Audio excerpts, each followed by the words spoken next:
vertices of a triangle are located at 2, 5, 5, 1, and 1, negative 1. Round to the nearest tenth of a unit, what is the perimeter of the triangle? Okay, so perimeter, that is just all of the lengths, like all of the side lengths added together.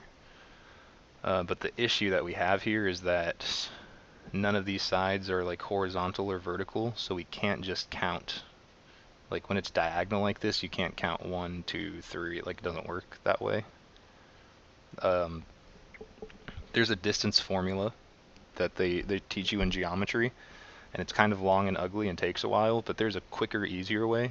So if you understand this other way to do it, then you'll never need to use the distance formula. And it's using right triangles. Because if I wanted to find this length, let's start with this bottom one, I can make a right triangle out of it.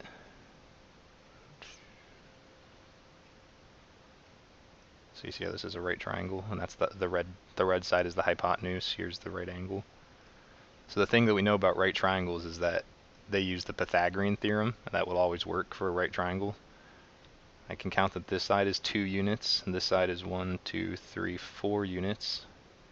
So the Pythagorean theorem says that if I do 4 squared plus 2 squared, and then square root the answer, I'm going to get the length of this line.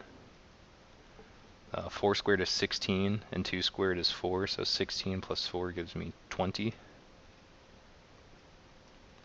That's going to be irrational, so we'll deal with that in a minute, but this is going to end up being the length of that side. So let's do the same thing here. 1, 2, 3, 4. 1, 2, 3. So these numbers will give me the length of this side, because now that's the hypotenuse of this triangle. 4 squared plus 3 squared. Oh, this will actually be rational. 4 squared is 16. 3 squared is 9. 16 plus 9 gives me 25. And the square root of 25 is just 5. So that's the length of this side, 5. I'm still going to leave this for now. This third really steep side is going to be a tall, skinny triangle. This side is 1 unit. This side is 1, 2, 3, 4, 5, 6 units. So it's 6 squared plus 1 squared square rooted. That's 36 plus 1, which is the square root of 37. Okay, so here's an important thing. These numbers are going to turn into big, irrational decimals that technically never end. But since this question is asking us to round to the nearest tenth, like our precision is pretty important to make sure that we get exactly this number.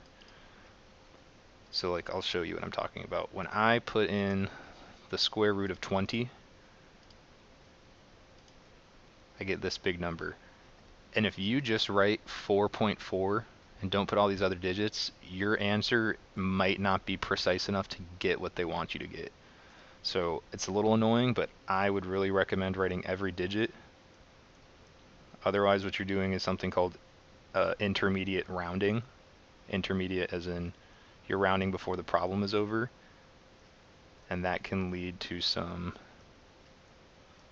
barely fit that, some slightly off answers, and it's really frustrating when that happens. So it's worth writing out all these digits just for now. We're still going to round at the end though. Square root of 37 gives me 6.0827, 6253. Okay, so now I'm going to add these 3 side lengths.